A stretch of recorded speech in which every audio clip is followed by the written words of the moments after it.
타인의 심리나 상황을 교묘하게 조작해 그 사람 스스로 자신을 의심하게 만들므로써 타인에 대한 지배력을 강화하는 데에 그 목적을 둔 범죄학 용어를 말합니다.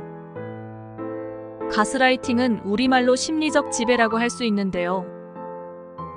1938년 작품 가스등이라는 연극에서 유래한 용어입니다. 연극 내용을 보면 남편은 부인을 정신병자로 몰아가면서 저녁마다 외출합니다. 그런데 부인은 남편 외출 때마다 자신이 있는 방의 가스등이 어두워진다는 사실을 알아차리게 됩니다. 이 건물은 다른 방에서 가스등을 더 켜면 집안 전체의 가스등이 어두워집니다. 그것은 남편이 이 건물의 다른 방에 있다는 증거가 되는 거죠.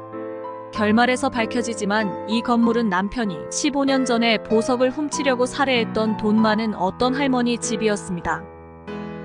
그래서 남편은 저녁마다 당시 할머니가 살던 3층에 부인 몰래 들어가 가스등을 켜고 할머니의 보석을 찾고 있었습니다.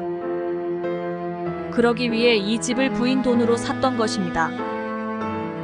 부인을 의도적으로 정신병자로 몰아간 남편의 학대행위, 과거 살인행위도 가스등이 모티브가 되어 밝혀집니다.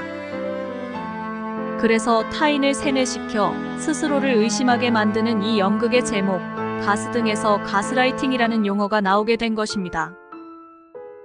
최근 우리나라에서도 데이트 폭력이 커다란 사회 문제로 부각되고 있는데요.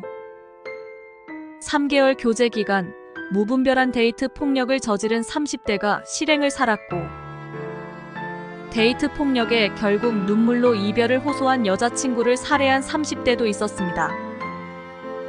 뺨 때리고 걷어차고 데이트 폭력 집행유예 중 다시 범죄를 저지른 20대로 있었습니다.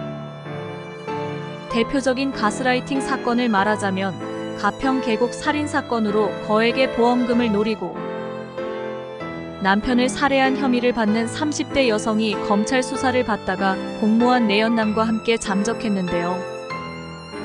사진이 공개됐지만 행적이 묘연한 상황에서 검찰과 경찰 수사에 진척이 없었습니다. 계곡 사건 네티즌 수사대라는 카페까지 등장하여 용의자를 찾았고, 이 사건 피의자가 반사회적 인격장애일 가능성이 높다는 의견도 있었습니다. 전형적인 가스라이팅 범죄입니다.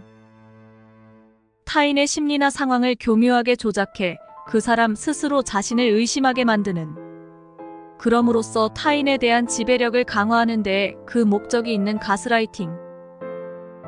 가해자의 지속적인 강압으로 피해자는 자기 선택에 확신이 없어지고 의존하게 되고 스스로 자신감이 결여되는 건데요. 이렇게 되면 피해자는 가해자의 어떤 요구든 그것이 불합리하더라도 저항 없이 수용하게 됩니다. 이 같은 관계를 맺은 뒤 범죄에 이용하는 게 바로 가스라이팅 범죄입니다.